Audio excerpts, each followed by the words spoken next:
All right, Coach Mickey Mendel, head coach of the Notre Dame Falcons. Thanks for being with us. Notre Dame is atop the preseason Mountain East Conference football poll. Falcons looking for another championship. As always, we'll start with some opening comments from Coach, and then we'll open it up to questions. So, Coach, the floor is yours.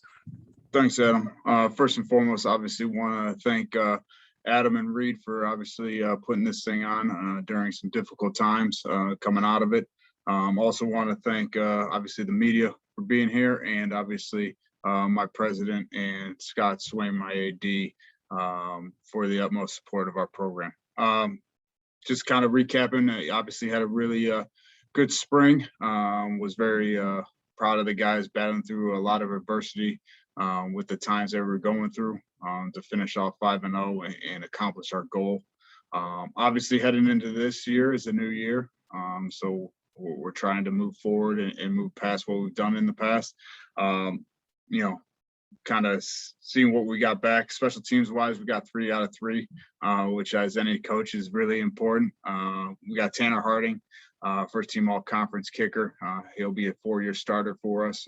Don Budazzoni, our punter, who was second team, is coming back and did a fantastic job. And obviously they can't do it without our long snapper, Zach Fry, who's been tremendous year in and year out, and he will be the starter again this year. Defensively, I thought we did a lot of good things last year and took a giant leap, only giving up 16 points a game. Coach Chestnut and my staff and the rest of the defensive staff obviously implemented a really good scheme, and obviously the kids bought in. But in the secondary, all 4 are back. Leading that charge is obviously Bryce Shepard, who led the conference in 4 interceptions.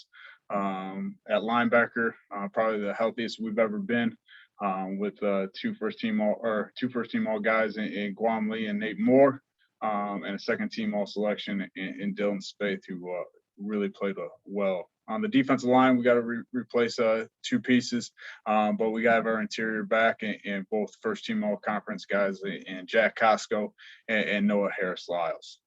Offensively, starts up front, always will here at Notre Dame, and we think we got one of the, if not the best O-line group in the country, headlined by obviously Brandon Nicholson, Jimmy Burchett, Nick Beans, who were our first team, and then Mike Kyle and Adam Riegler, who were second team. And those guys had played, over 100 combined starts, and that's big time when your O-line's been intact that long. Obviously, Devin Conliff at receiver, who led the Mount East in receptions. In yardage last year, is back for another big season. And then obviously Chris Brim at quarterback, who is 30-3, over his past 3 years, is also coming back. Obviously, got to replace 2 big pieces in Zaire Mitchell and Tobias Taylor. But with what we have in that room, we are very, very blessed with the talent that is in that room, and we feel very confident in moving forward. Open to take any questions right now. Again, if you can use that raise hand function for questions, we'd appreciate it. But Coach, I'll get you started. Just in general, you talked about it a little bit. The upfront, you had obviously some guys that were good running the ball, but they don't get to do it. And perhaps the biggest credit to the year that Tobias had last year probably has to do with the guys doing it up front. So, seems like those guys have been around forever. What does that allow you to be able to do? First and foremost, I mean, it says a lot when you can obviously replace a Jaleel McLaughlin and not skip a beat. And that's a credit to the offensive linemen and the tight ends with Zaire and the other guys. But those guys up front make this thing go. It allows myself as a coordinator and to be multiple and to be balanced and obviously take advantage. We can go a little bit heavier, longer play action because we feel confident these guys can hold up. Obviously, when you get down to the third and fourth quarter and you need a drive, those guys have been there before. There's nothing that can be said about experience when you have that many starts together and that the unification of those 5 people. It allows you to be very successful on offense. Eric, go ahead.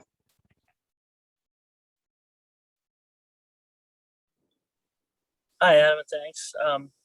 Coach, it's a good problem to have, but with so many different threats between the backfield and the receiving core, how does Chris Brim share the ball? And is that going to be something that is an emphasis this year? I mean, with his legs getting involved last year late the way they did, that became another weapon for you. But as this offense continues to evolve, how will you work on sharing the ball to all those talented threats?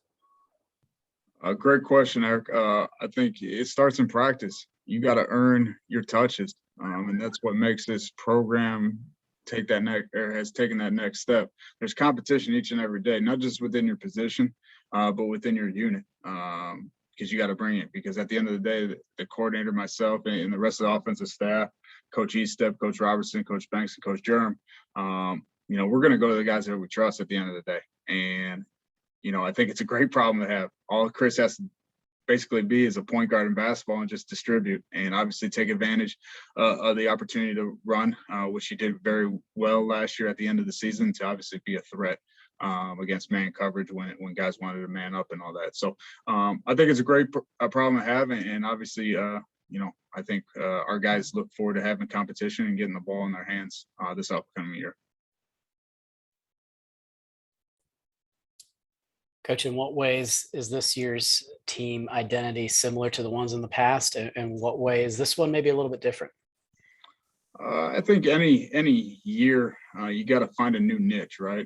You got to find something different that unifies your team together. What we've kind of been talking about is, at the end of the day, we won 3 in a row, but the 4th one's going to be the hardest, right? So this team's identity kind of has to take a page out of, the older ones, what they've done well, the culture that we have built in previous years, which is fantastic, and it has to continue. But they also have to put their own spin on it so they can make it their own. That way, obviously, it's just, they're building on something that, been accomplished in the past. Dr. Bone, the floor is yours. Coach, how has your success in wins over the last few years translated into recruiting? Makes it easy. Kids obviously want to come to a winner. First and foremost, they want to have that opportunity at the next level if it's possible. We've kind of expanded our recruiting territory into Dallas and Houston a little bit more. And we've been down to Florida, Georgia, Maryland, DC, West Virginia, Michigan.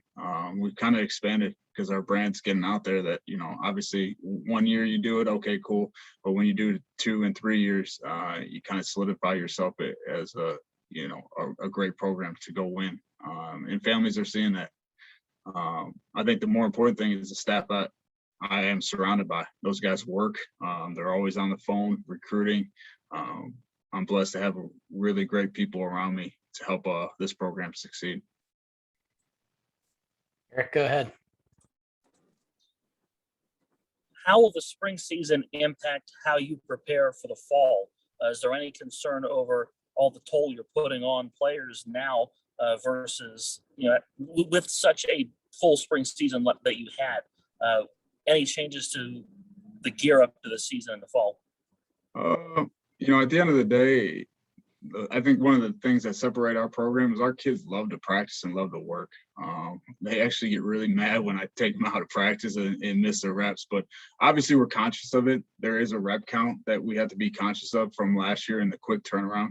I thought we did a really good job in the offseason with our strength and conditioning program of implementing more flexibility, less pressure on their joints, and then obviously ramped it up in July.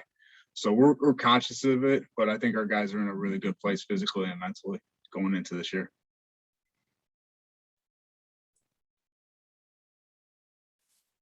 Coach, what is the approach as the preseason number one? It's not a necessarily unique spot for you all, but how are you approaching it with that target on your back?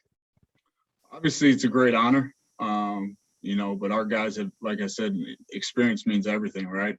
We've been there before. We know we're going to get everybody's best shot. and we got to be up to it.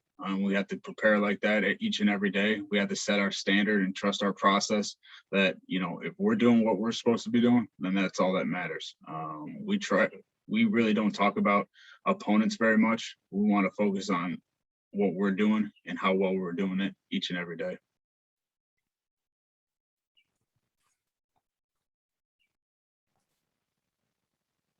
Anything else for Coach? Eric, go ahead.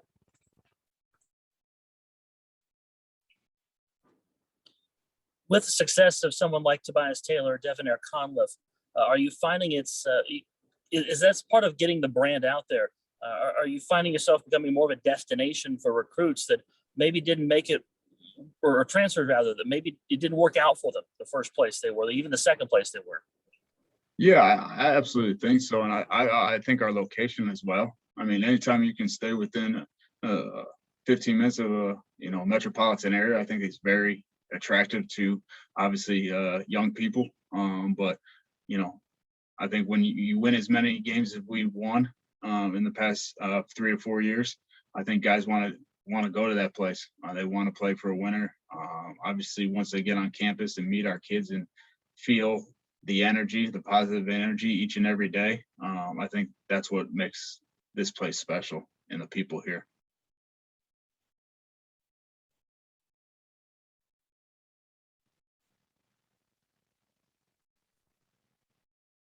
Anything else?